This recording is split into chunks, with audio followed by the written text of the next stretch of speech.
BX1+. Le face-à-face. Tout de suite, notre débat quotidien. On va s'intéresser à votre facture d'énergie et essayer de vous donner des conseils pour essayer de limiter la casse. Alors, est-ce qu'il faut envisager de changer de fournisseur, de comparer les prix? Est-ce qu'il vaut mieux plutôt se concentrer sur des travaux d'isolation pour économiser l'énergie?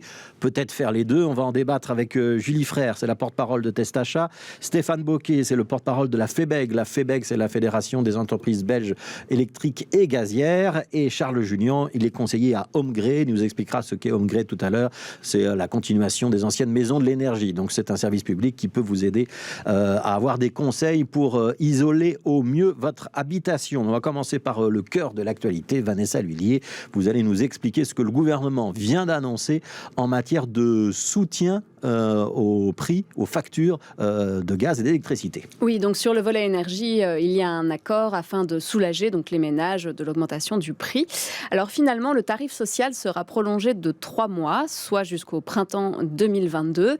Les bénéficiaires toucheront également un chèque unique de 80 €. Ensuite, on doit retrouver une neutralisation de la contribution fédérale figurant sur la facture. Elle représente environ 5%. Le gouvernement la transformera en accise, ce qui permettra d'activer le mécanisme du cliquet inversé. Ainsi, cela devrait alléger la facture de tous les ménages de 30 à 50 € par an. Alors, ce paquet global énergie représente entre 500 et 600 millions d'euros.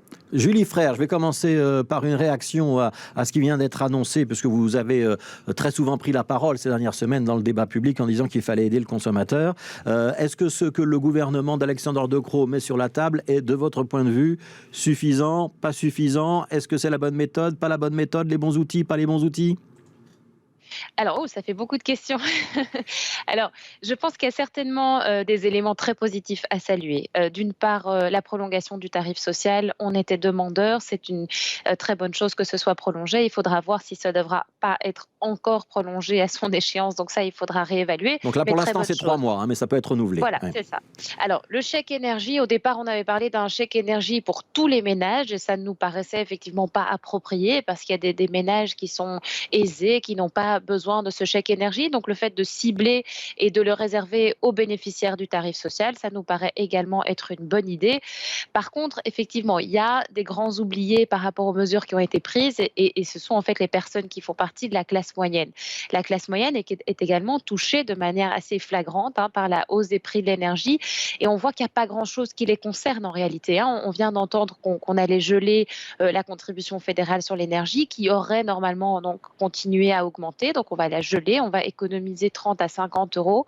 Bon, on parle quand même d'une facture annuelle, si on se base sur les prix de septembre, de 2 700 € par an. Donc 30 à 50 € sur 2 700 €, c'est quand même, ça reste des cacahuètes. Donc, on a 2 messages. D'une part, les autorités régionales doivent également faire le travail pour nettoyer la facture de toutes les taxes et redevances qui ne concernent pas à proprement parler l'énergie. Et l'autre message, c'est qu'on aurait quand même souhaité cette baisse de la TVA de 21 à 6% sur une première tranche de la consommation, ne serait-ce que de manière temporaire, pour aider tous les ménages, aussi la classe moyenne.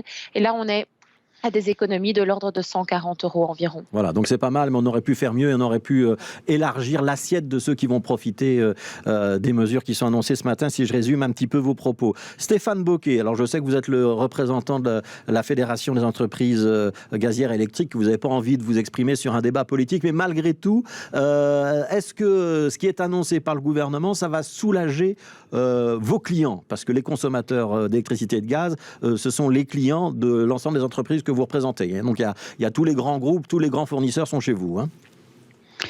Écoutez, ce que je peux en tout cas vous dire, c'est que la situation nous préoccupe évidemment, puisque nos clients sont directement impactés. Ce n'est pas une situation anodine pour eux, et que les fournisseurs font tout pour assister leurs clients dans cette période difficile. Premièrement, nous sommes ceux qui implémentons tarif social pour quand même un ménage sur 5 en Belgique. C'est considérable, et ça n'est pas neutre du point de vue coût pour les fournisseurs.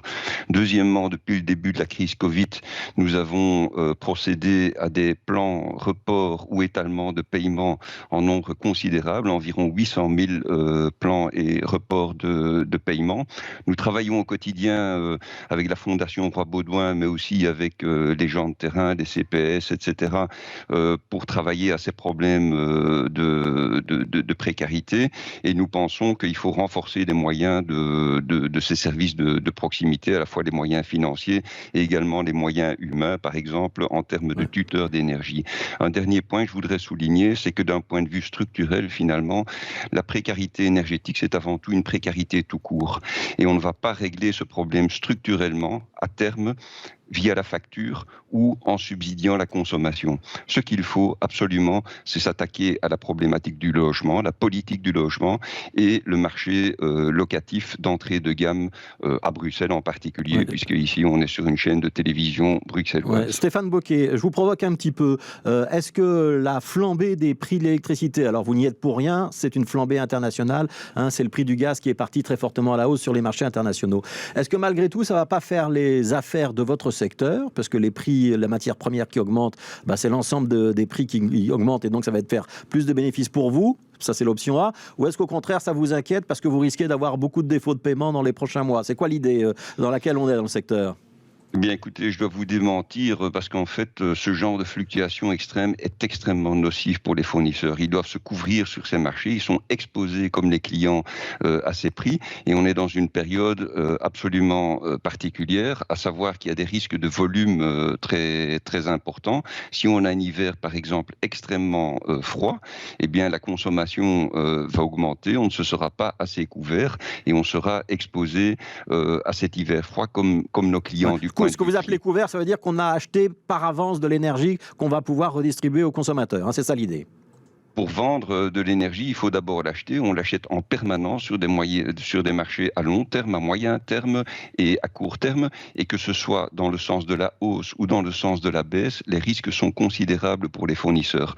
Dans le sens de la baisse, par exemple, à ce moment-là, les clients quittent plus facilement leur fournisseur pour chercher un nouveau fournisseur plus avantageux. Et à ce moment-là, le fournisseur se retrouve avec des contrats fixes qu'il doit honorer parce qu'il est obligé sur 1 an, 2 ans, 3 ans à Bruxelles de garantir la fourniture pendant 3 ans et il se retrouve avec un volume d'énergie qu'il a acheté très cher, qu'il va devoir revendre bon marché sur les prix de l'énergie. Alors on va revenir sur ces questions de contrat et on donnera aussi la parole à Julie Frère là-dessus, mais je voudrais qu'on termine le premier tour de table avec Charles Julien qui est conseiller à Homegrid. Donc Homegrid, c'est un service public qui fait de l'accompagnement et du conseil pour toutes les questions liées au logement, dont notamment les questions liées à l'énergie. Peut-être une prise de température avec vous, Charles Julien, si vous voulez bien, pour commencer.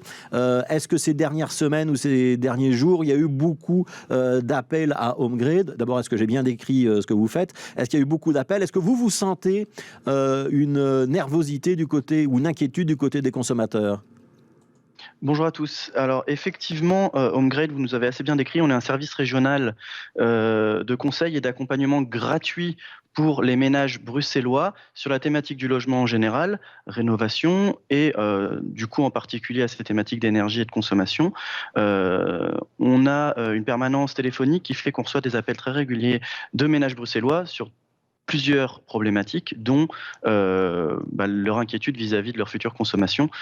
Ils se rendent bien compte que l'énergie va augmenter en termes de coût, le coût de l'énergie sera plus important, et qu'ils se demandent ce qu'ils peuvent faire, soit pour diminuer leur consommation, soit pour améliorer la performance de leur logement, donc avec des coûts plus importants, et on les informe sur les techniques possibles et les primes disponibles. Il y a des solutions possibles. On va y revenir dans un instant. Je te redonne la parole à Vanessa Lhuillier, puisqu'on parle de l'augmentation des coûts.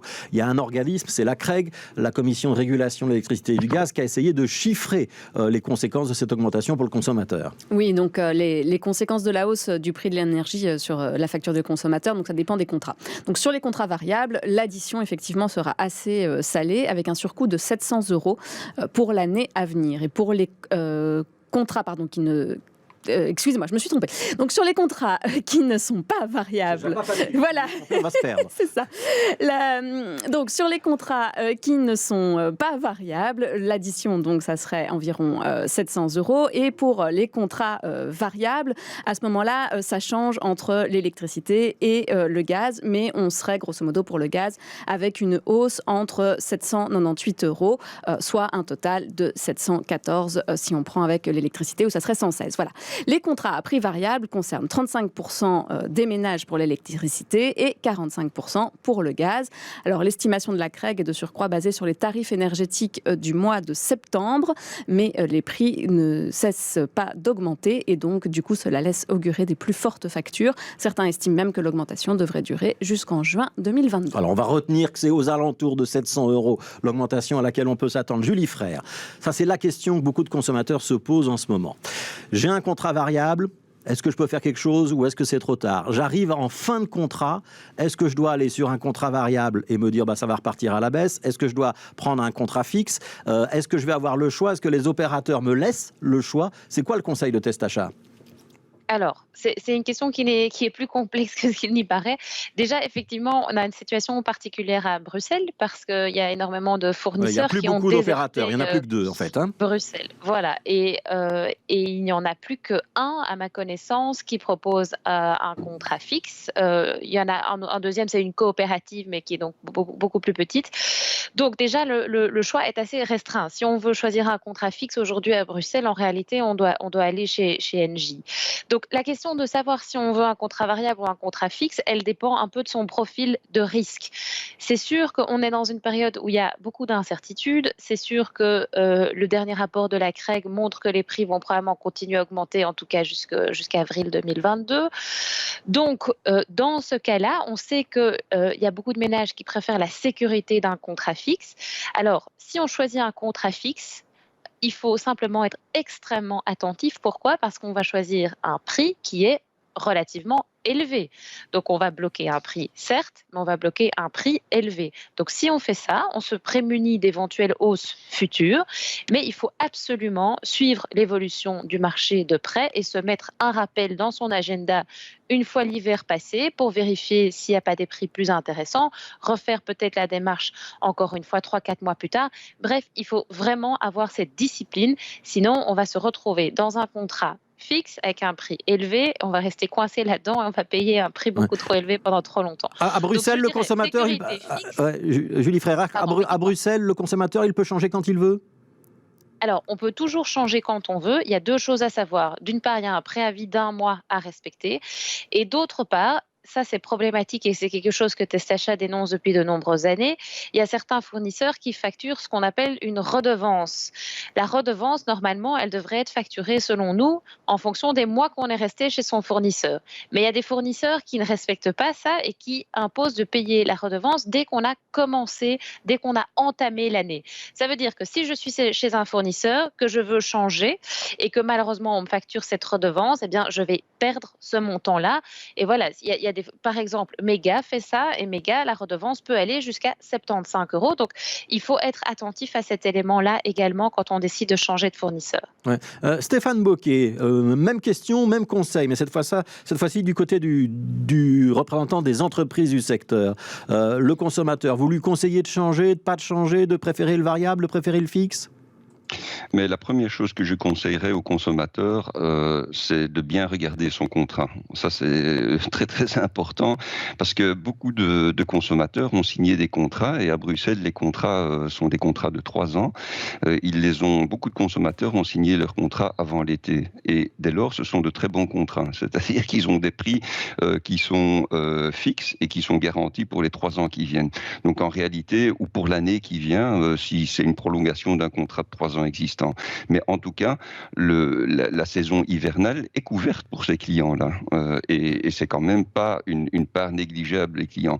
Une autre part des clients est au tarif social. C'est un tarif, je peux vous dire, il y a 1 000 € de différence pour le client moyen électricité et gaz par rapport au tarif commercial. Ça couvre une autre tranche. Donc d'abord, c'est s'intéresser à sa facture d'énergie, au type de contrat qu'on a avec son fournisseur, et puis analyser la situation. Et je ne peux pas donner de questions parce que ce sont des questions très individuelles. Ouais. Mais Stéphane Bocquet, si j'ai besoin de comparer, où est-ce que je trouve le prix du marché, le prix qu'on va appliquer? Il y a un endroit où je peux le trouver et sur ma facture, c'est facile de trouver l'endroit où je peux comparer? Le marché est extrêmement transparent, hein, d'abord, et extrêmement régulé. Nous avons 4 régulateurs. Il y a des plateformes de comparaison partout, chez les régulateurs eux-mêmes, d'ailleurs chez Testachat également, et chez d'autres d'autres acteurs. Donc il y a vraiment une transparence totale des prix sur le marché. Les gens peuvent comparer. Ceci dit, il faut avouer que ce n'est pas facile. Ce n'est pas facile parce que la facture est une lasagne institutionnelle et que donc il faut quelque part, pour les personnes qui sont peut-être un peu moins aguerries, se faire aider. Se faire aider par quelqu'un de la famille ou se faire aider par un service de proximité. Ça peut être HomeGrid Bruxelles, ça peut être le CPS, etc. Mais se faire aider, se faire conseiller pour faire le meilleur choix. Alors, on va aller chez HomeGrid Bruxelles, justement. Est-ce que vous conseillez les gens sur la facture ou est-ce que vous leur conseillez aussi de réfléchir à leur consommation d'énergie? On dit que baisser le chauffage d'1 degré, c'est 7% en moins sur la facture. Vous confirmez ce chiffre-là, Charles Julien? Tout le monde n'a pas envie de vivre au pôle Nord, hein, donc c'est un conseil qui est peut-être parfois un petit peu facile à donner, hein. C'est un conseil qui est assez facile à donner, qui n'est pas forcément facile à suivre, mais effectivement, baisser d'1 degré sa demande de chauffage sur son thermostat, c'est diminuer sa facture. Mais nous, on a une approche qui est un petit peu différente. Là, depuis tout à l'heure, on n'arrête pas de parler de prix. Nous, on va parler de kilowattheure. Nous, ce qui nous intéresse chez les ménages, c'est leur consommation. Ce n'est pas forcément la facture qui paye, même si forcément leur consommation va entraîner le coût de la facture, mais on s'intéresse sur leur véritable consommation, les kilowattheures. Donc, sur leur facture annuelle, il y a le nombre de kilowattheures qu'ils utilisent pour chauffer leur logement, ou si c'est du gaz, ou leur kilowattheure en électricité pour machines, internet, ordinateur. Et nous, on s'intéresse à ces consommations-là et on regarde comment, dès la source, on peut diminuer ces consommations. Il y a moyen de vraiment diminuer sa consommation? Est-ce que vous pouvez nous donner 2-3 conseils que vous êtes amené à donner régulièrement? Bien évidemment, il y a moyen de diminuer ses consommations. Déjà, en réglant bien son thermostat, sans forcément en baissant la température, mais en l'utilisant au moment où on a besoin de ce chauffage. Nombre de gens qui ne savent pas utiliser correctement leurs équipements et qui laissent la chaudière tourner. Donc ça, c'est la programmation horaire, par exemple. Hein, souvent, exactement. Sur son thermostat, on doit pouvoir dire à quel moment on chauffe. Ouais. Exactement, il y a de la programmation horaire, il y a profiter de toute cette énergie qu'on doit utiliser, le nombre de gens chez qui on va et les radiateurs sont cachés derrière des rideaux, derrière des sacs, derrière des choses comme ça, ils ne bénéficient pas de cette chaleur. Donc nous, on fait des visites chez les gens et on peut les conseiller sur comment optimiser l'utilisation de l'énergie dont ils ont réellement besoin et qui vont payer a fortiori et ne pas en payer trop et garder au maximum celle qu'on paye. Ouais, avec ces petits trucs et astuces, bon, il y a encore les travaux d'isolation, mais ça, c'est plutôt pour, ça concerne plutôt les propriétaires habituellement. Le locataire n'intervient pas là-dedans, mais avec les petits trucs et astuces que vous venez de citer, je peux faire une économie de combien sur ma consommation d'énergie?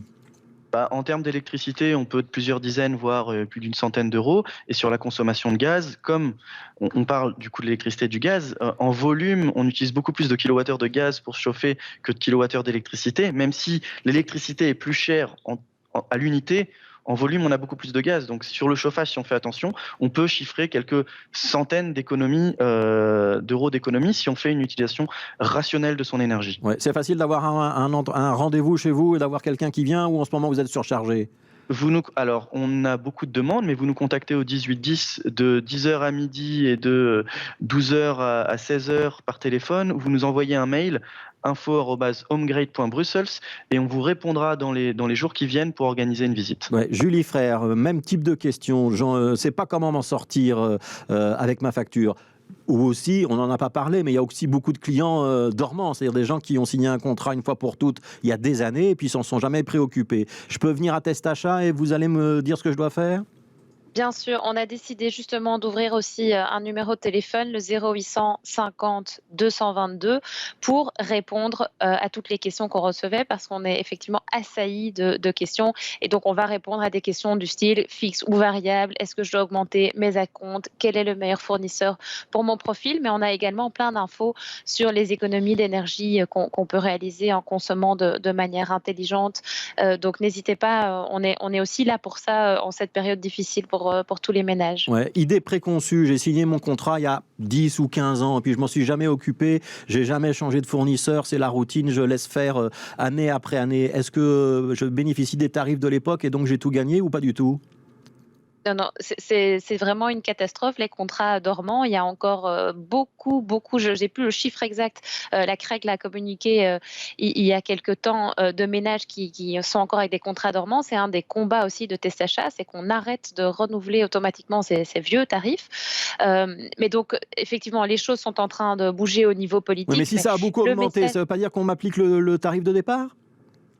Mais non, parce que non, ici, en l'occurrence, de toute façon, le conseil à suivre, c'est, comme l'a dit le représentant de la FEBEG, c'est partez de votre contrat. Regardez votre contrat, regardez ce que vous payez actuellement et comparez avec les offres disponibles sur le marché.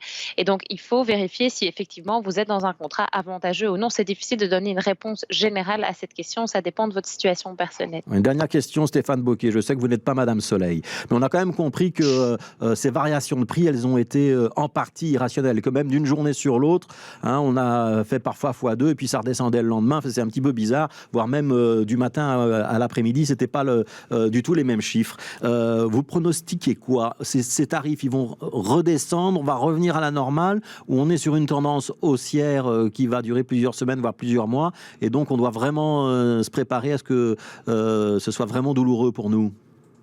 Écoutez, il y a des éléments conjoncturels et des éléments structurels à cette augmentation. Par contre, ce que les marchés nous disent, pour le moment, en tout cas c'est la photo actuelle, c'est que les prix vont baisser quelque part au cours de 2022 pour se normaliser vers 2023-2024. Mais il est quand même probable, de toute manière, notre conseil aux clients, c'est inscrivez-vous dans la transition énergétique et surtout veillez à l'efficacité énergétique, c'est-à-dire épargner de l'énergie, diminuer votre consommation en nombre de kilowatts, et les fournisseurs sont là pour accompagner leurs clients avec des solutions, thermostats intelligents, nouveaux systèmes de chauffage, systèmes de management d'énergie, électrification, pompe à chaleur, etc. Tout ça est disponible chez le fournisseur. Le métier des fournisseurs est en train de changer. On est de moins en moins des vendeurs de kilowatts et de plus en plus des vendeurs de solutions énergétiques. Merci beaucoup à tous les trois pour ce débat. Mais on a compris qu'on peut se tourner vers l'un ou l'autre organisme pour avoir des conseils, en tout cas, et que c'est sans doute le moment ou jamais de le faire. Il y avait Julie Frère pour Testachat, il y avait Stéphane Bocquet pour la FEBEG, Fédération des entreprises belges électriques et gazières, et il y avait Charles Julien pour HomeGrid, donc organisme public de conseil en matière de logement et donc notamment de consommation d'énergie. Merci à tous les trois. Hein. On a noté vos numéros de téléphone que vous avez donnés pendant l'entretien et on sait trouver vos sites à tous les trois assez facilement sur Internet si on a besoin d'avoir plus de conseils. Merci à tous les trois. Il est 13h, on tourne